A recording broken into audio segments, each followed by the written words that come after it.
राज्य कैबिनेट उच्च शिक्षा क्षेत्र में संरक्षण व्यवस्था लागू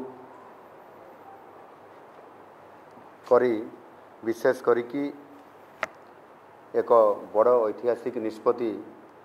कैबिनेट निया जाइछि करिसेंती निष्पत्ति नैछंती ताको मंजूरी प्राप्त मध्य होइछि। यह निश्चित भाव में सामाजिक न्याय प्रदान करिबारे विशेष करिकी आर्थिक दृष्टिकोण जो माने पछुआ अछंती तांको पई बहुत बड़ा गोटे निष्पत्ति राज्य सरकार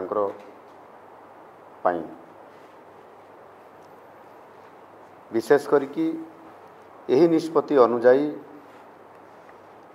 सामाजिक और अर्थनैतिक भावे पछुआ वर्गर जो एससीबीसी छात्र छात्री मानकर पई नाम लेखारे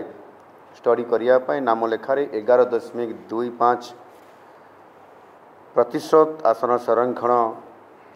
आज कैबिनेट निष्पत्ति निया गला परे ताहा लागू करा जिवो। आउ यही नीति चलित शिक्षा वर्ष 2025-26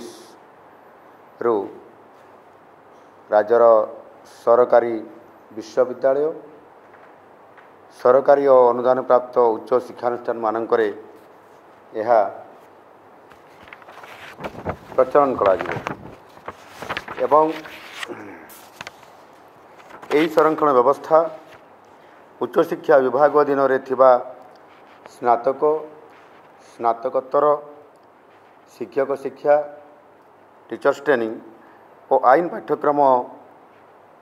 अनुष्ठान गुड़िक लागू होब। यह सहित विद्यालय और गणशिक्षा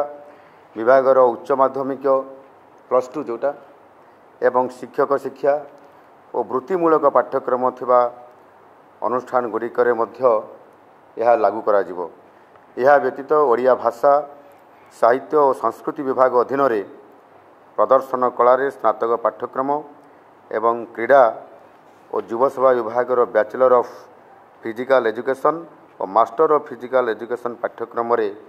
मध्य यहाको लागू करा जिवो।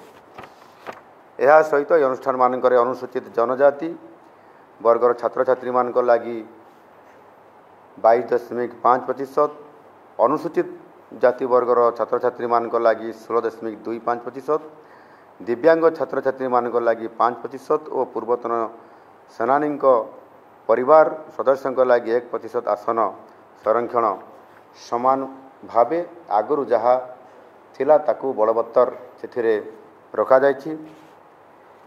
एथिरे विशेष करिकी जो ये निष्पत्ति निया गला साधारणतः भाव में सामाजिक एवं आर्थिक दृष्टिकोण जो पछुआ वर्गर जो लोक माने अछंती समानक प्रति विगत दिन रे जो माने ये राज्यर नेतृत्व नौथिले सेमानंकु न्याय प्रदान करने क्षेत्र में बहुत बड़ विफल होइथिले।